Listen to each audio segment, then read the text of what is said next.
हैं, यहाँ पर किस विषय में आए हैं, आप क्या कहना चाहते हैं? देश के चौथे स्तंभ पत्रकार साथियों से मुखातिब होने मुझे आना पड़ा, क्योंकि राजनीति में जिस तरह मूल्यों की हानि हो रही है, पद लोलुपता के चलते आदमी का ईमान डगमगा रहा है। ये एक परंपरा भारतीय जनता पार्टी ने चालू की है। पिछले समय जब हमारी कमलनाथ जी के नेतृत्व की सरकार थी, जनता ने 5 साल के लिए चुन के हमें भेजा था। 1.25 साल में वो सरकार भ्रष्टाचार के पैसे से विधायकों को खरीद फरोख्त के हमारी सरकार गिरा दी गई। वो परंपरा बीजेपी ने आज भी कायम रखी है। गोवा की सरकार खरीद के गिराई, कर्नाटक की खरीद के गिराई, महाराष्ट्र की सरकार खरीद के अपनी सरकार बनाई। इन्हें अपने नीतियों पर अब विश्वास रहा नहीं। वही सिलसिला देवास जिले में हुआ है। जिला पंचायत अध्यक्ष और उनके पति भेरूलाल अटारिया पद की लोलुपता के चलते कांग्रेस के जिन लोगों ने खून पसीना एक करके परिश्रम करके उन्हें नीचे से उठा के ऊपर जिला पंचायत अध्यक्ष के पद से बैठाया। पद की लालसा कभी मनुष्य में इतनी नहीं होना चाहिए, लेकिन क्या किया जा सकता है, बोला नहीं जा सकता। उन्होंने मुझ पर आरोप लगाया कि उन्होंने, भेरूलाल जी अटारिया ने मुझे 50 लाख रुपए पार्टी फंड के लिए दिए हैं। इससे मेरे चरित्र का हनन हुआ है। 40 साल की राजनीति में एक दाग भी मेरे जीवन पे नहीं लगा है। मैं इससे आहत हूँ और मैंने 24 घंटे का समय भेरूलाल अटारिया को दिया है कि आप साक्ष्य उपस्थित कर दें 50 लाख देने का, वरना मैं 24 घंटे बाद यदि आपने साक्ष्य उपस्थित नहीं किए तो मैं आपके खिलाफ मानहानि का मुकदमा दायर करूँगा। उसके साथ में मैं इनकम टैक्स विभाग को एक पत्र लिख रहा हूँ कि 50 लाख की रकम बड़ी रकम होती है। ये रकम आई कहाँ से भेरूलाल अटारिया के पास और गई कहाँ पे? इनकम टैक्स विभाग इसकी सही जानकारी खोजबीन करके निकाले। उसके साथ ही भेरूलाल अटारिया शासकीय पद पे रहते हुए 50 लाख रुपए किसी को पार्टी फंड में दे रहे हैं। लोकायुक्त को भी मैं, जो कि शासकीय पद पे रहते हुए उन्होंने ये कृत्य किया है, जैसा उन्होंने खुद कबूला कि हमने 50 लाख दिए, तो माननीय लोकायुक्त को भी मैं एक पत्र लिख के जांच की मांग करूंगा कि इसकी जांच करी जाए। इसके तह में पहुंचना आवश्यक है कि इस तरह के लोग पद की लालसा के चलते किसी और का चरित्र हनन न कर सके। इसके साथ ही इस जिले के सांसद महेंद्र सोलंकी, उन्होंने भी भेरूलाल अटारिया की बात को आगे बढ़ाते हुए कहा कि सज्जन वर्मा को 50 लाख तत्काल लेना चाहिए और माफी मांगना चाहिए।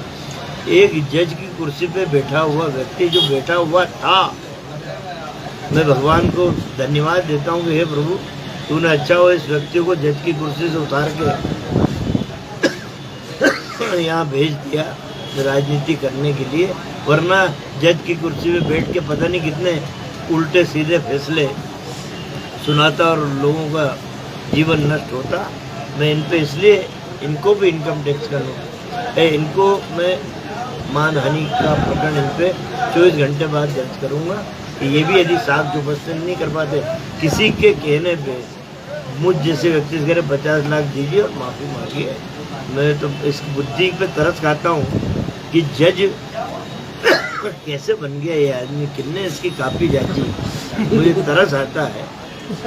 तो 24 घंटे का समय इनको भी दिया कि 24 घंटे में जवाब देते, वरना मैं मानहानि का नोटिस आपको दूंगा। आप पे मुकदमा दायर करूंगा कि आप जैसे लोग सस्ती राजनीति के लिए किसी का चरित्र नहीं। जी सर, अभी कुछ दिन पहले जब प्रेस वार्ता हुई थी तो उन्होंने और कहा कि उनको वहाँ पर पार्टी में सम्मान नहीं मिल रहा था, इस कारण उन्होंने ये बीजेपी को ज्वाइन किया है और उनको काम भी करना था।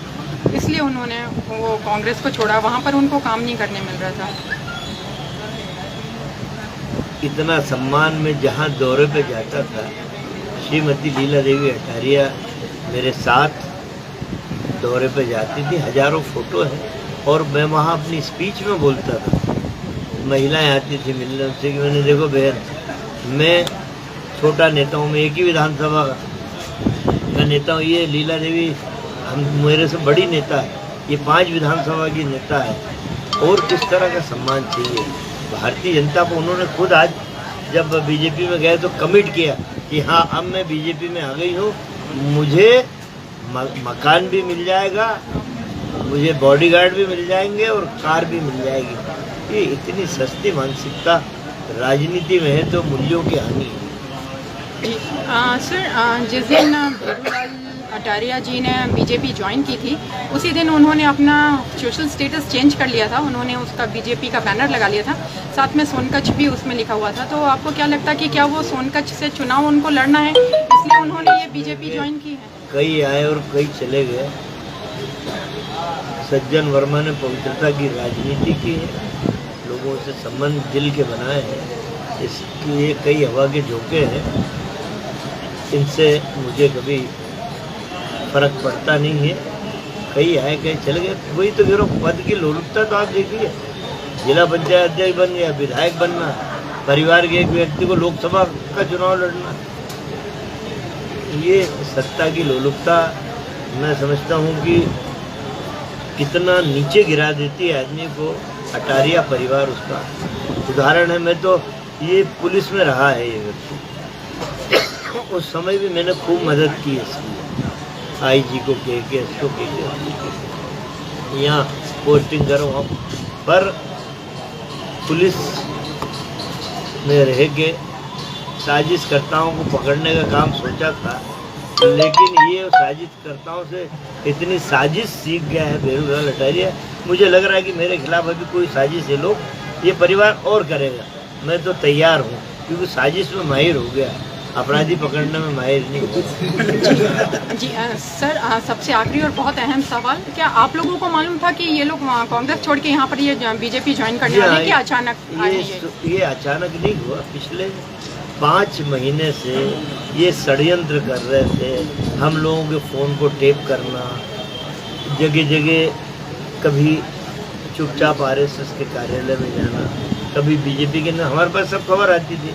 हमने कहा कि जिस आदमी का चरित्र गिर ही चुका है, वो जाना ही चाहता है पैसे के लालच और पद के लालच में, जाने वालों को कौन रखता है? ऐसे व्यक्ति को रोकना ही नहीं चाहिए, जो पतन की तरफ जा रहा है आर्थिक अपराध की वजह से। ऐसे लोगों को रोक के कोई फायदा नहीं। मैं दीपक जोशी जी का उदाहरण देता हूँ।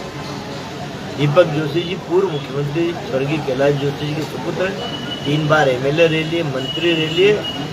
जब उनकी अस्मिता पे आँच आई, बार बार शिवराज चौहान से उन्होंने कहा था कि मेरे पिताजी की स्मृति में यहाँ पे एक उद्यान और एक अच्छे ढंग का स्मारक बनना चाहिए, ताकि लोग यहाँ आके बैठे। बार बार बोलने के बाद भी वहाँ पे शिवराज की सरकार ने कोई काम नहीं करा, बल्कि कमलनाथ जी ने, जब दीपक भाई ने उनसे फ़ोन पे बात की कि मेरे पिता की स्मृति में मुझे कुछ जगह चाहिए हार्टविल में, 3 मिनट में फाइल साइन होकर आ गई। दीपक जोशी जी खबर आ गई। दीपक जोशी जी उन बात से आहत हो गए, जब कांग्रेस में आए उन्होंने स्पष्ट कमलनाथ जी को कहा कि मैं कोई पद नहीं चाहिए, मैं कोई चुनाव लड़ना नहीं चाहता, कांग्रेस पार्टी मेरी उपयोगिता जहाँ समझती है, मैं हर उस जगह जाने के लिए तैयार हूँ। मैं किसी पद लोलुपता के लिए नहीं आया हूँ। मेरे अहम को चोट लगी है तो मैं कांग्रेस की मदद करूँ। इस तरह का चरित्र होना, पद की लोलुपता थोड़ी। जिला पंचायत अध्यक्ष बने, विधायक के ख्वाब आ गए, एक परिवार में एक को सांसद के ख्वाब आ गए।